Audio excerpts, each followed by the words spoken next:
Collingwood, a new British battleship has arrived at Tier 6. It looks quite a bit like a Nelson, but there are some noticeable differences, and if we put them up on the screen side by side, the layouts of the ships are a little bit different.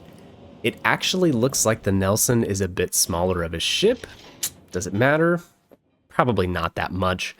What really matters though is the size of the guns. Collingwood has 6 419mm guns. That is the size of Conqueror's guns, rather than Nelson's 406s.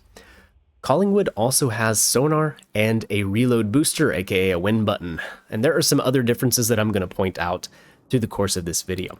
The game in the background is on Sea of Fortune. It's a good game that highlights about everything I would want to show you guys about this ship, the good and the very bad. I'll throw my overall testing stats up on the screen.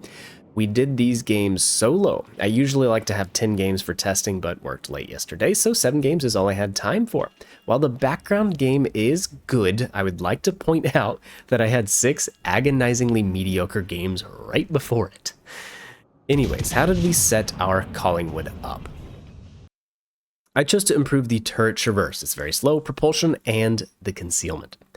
Azerlane Nelson is obviously a no-brainer pick for me with her offensive abilities mixed in with tankiness, but if you don't have her, that's okay. Andrew Cunningham should be your go-to choice, in my opinion. Buffing accuracy for longer range fighting seems to be the best option. Inspiration-wise, I used D. Ravel and Azerlane Scharnhorst for the inspirations in the game in the background. I always like to point that out. Although I think Kondo would probably be better than Azerlane Scharnhorst, and Guaprat could be a good runner-up option for speed. Why Cunningham instead of Madden? Why not do a brawler build? After all, the ship has sonar, right? Well, it comes down to how squishy this ship is. You guys remember the Strasbourg? And all of the green on that ship, man, that was a squishy battleship. Now enter Collingwood, largely the same, wrapped in 26mm of armor, but where Strasbourg has a well-protected citadel and turtleback armor, Collingwood's citadel is exposed and very high above the waterline. Not to mention being wrapped in the 26mm of armor.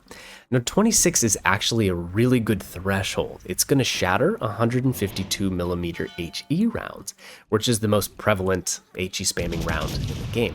But beyond that, if any battleship with 15-inch guns or bigger even looks at you, you're going to get penetrated, and it feels bad. Nelson doesn't have this problem quite as bad because she has a 32mm deck inside, so a well-angled Nelson does fine against large caliber battleships. Collingwood, there is little point in angling. Now, that's okay, you might say, because this is a Nelson-style battleship, so you probably have a ship printer on board, right? AKA a zombie heal or an enhanced repair party. But no, you actually don't on the Collingwood. Nelson's heals 25,000 damage per heal.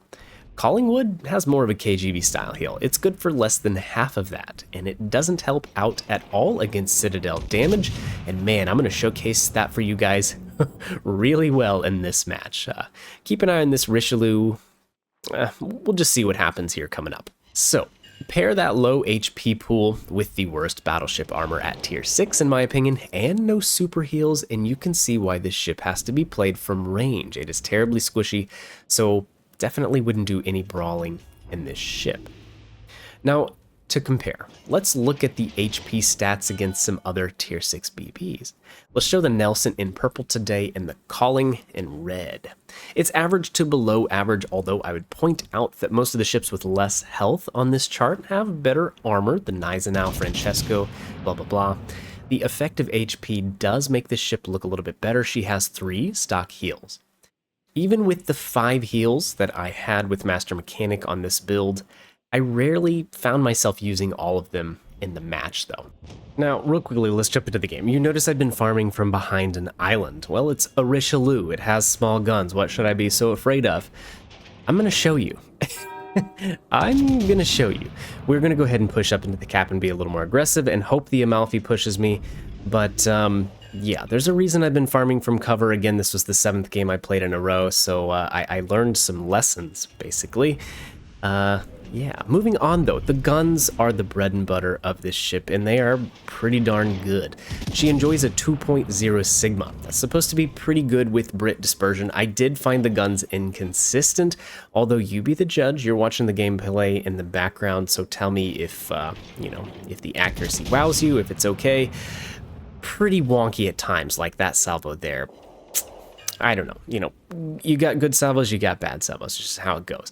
I feel like when you fire 6 shells and the accuracy is poor, it feels more noticeable just because you're throwing less volume of shells downrange.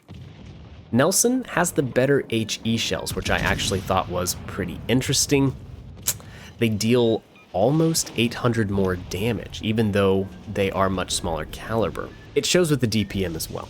Collingwood is going to fall behind here, and the 1% more fire chance you get with the bigger shells on Calling, I would say Nelson is the premier HE spamming ship at tier 6, while Collingwood should focus more on the armor-piercing rounds. 419mm doesn't really overmatch anything more than 406s that matters, so don't get too excited, but Collingwood does have normal AP fuse timers rather than short fused AP, so it's going to penetrate much more armor. It can be pretty devastating to cruisers.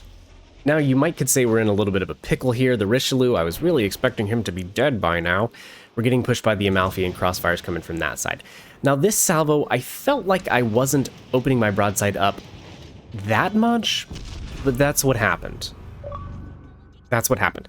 We're lucky to be alive. It was a devastating amount of damage. I don't know, 3 citadels, maybe? So even if I have 4 heals left, I'm not going to heal a lot of it back. We are going to get the cap, that's great. And really, if I can survive the Amalfi's shells, then I really don't have a lot to fear from him. His torpedoes can barely reach me in time. If I had AP here, he'd probably dead, but we had HE loaded. The Bismarck is coming to the rescue, though. He's going to save me, or the DD here, it looks like. So maybe we'll live to fight another day. On to the AA. It's decent as tier 6 BBs go, but you're not going to have a lot of fun when you get in tier 7 matches and say there's a Saipan on the enemy team. Have fun. I would say out of the 7 games that I played, only one of them pitted me against tier 5s. I got up tiered most of the time. I think tier 7's probably the most popular, most played tier in the game, so maybe it's just skewed to getting matches like that because that's where most of the population is. I don't know. You tell me.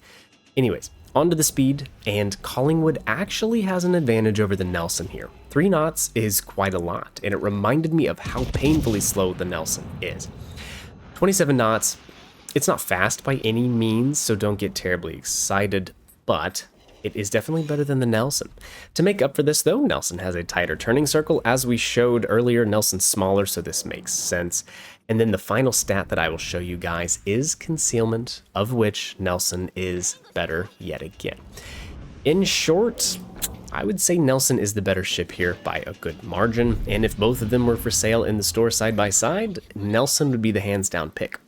The guns feel better on Nelson since you're firing more shells. The armor feels better with the 32mm deck and sides. You get zombie heals. You get better HE shells that deal more damage. Short fused AP is great against cruisers. Better DPM and HE and AP. Better AA. And while slower, your turning circle and concealment are better. So that's the long and the short of it just by Nelson. And hey, one more thing. If it matters, Nelson has a smaller ship profile, so perhaps you don't get hit by as many shells. That one's a bit of a stretch, but hey, it's there. Right now in this match, basically if I get spotted by any of these battleships, I'm going to be dead. So we're desperately looking for another position where I can farm from behind island cover. Collingwood, for my taste, she's just too damn squishy. You will absolutely get bullied by anything bigger than 372mm. It's a support battleship. It lacks the ability to fight other BBs head to head or tank against them, which is really an important part of battleship play, if you ask me. The AP, it smacks. The reload is nice. It was 26 seconds base. I mean, that's pretty good. The reload booster is also very nice, and the sonar is a nice defense against torpedoes. I would say it's not really an offensive tool so much. You're going to see torps at 3 kilometers and ships at 4 kilometers, but it's a good defensive tool. Overall, I don't feel like the Collingwood is a competitive tier 6 battleship. In my eyes, I would take the Nelson out any day over Collingwood, and actually This might be controversial. I would choose the KGV over Collingwood. I like the smaller caliber guns, the fast reload, and the fire chance of KGB. It's a much better fire spammer, which is kind of fun because, of course, mostly you use AP with battleships. I'm going to give Collingwood 3 out of 5 stars. The consumables are great, but the lack of survivability is just not that fun to me. I would say new players are really going to struggle with this thing. You almost have to play it like a cruiser. I mean, look at us, hiding from cover. The lack of survivability is tough. If I were buying a tier 6 premium BB right now, Nelson, number 1. After that, Scharnhorst. After that, Strasbourg. In that order. Collingwood would be down around the Florida territory for me. Anyways, guys, that's my opinion on Collingwood. If you thought this video provided any value to you, please leave a like and a comment down below. I would, of course, love to know what you think about this ship. You gonna cop? You gonna drop? Let me know in the comment section down below. I try to respond to everybody that I can. I will say I am happy to see a tier 6 ship being offered for sale instead of a copy pasta tier 7 for 17,500 doubloons. Thank you, Wargaming. It's a nice little change of pace, and hey, since I'm talking and wishing here, maybe the next campaign ship could be a tier 7. Have we populated tier 8 enough? Probably not, but still. Anyways, that is going to wrap up this game here. Turned out to be a pretty decent one. Again, keep in mind, the 6 before this, I would not have been happy if I showed them on stream. You probably wouldn't have wanted to watch them. They were just dreadfully average. Anyways, catch you guys in the next one. See ya.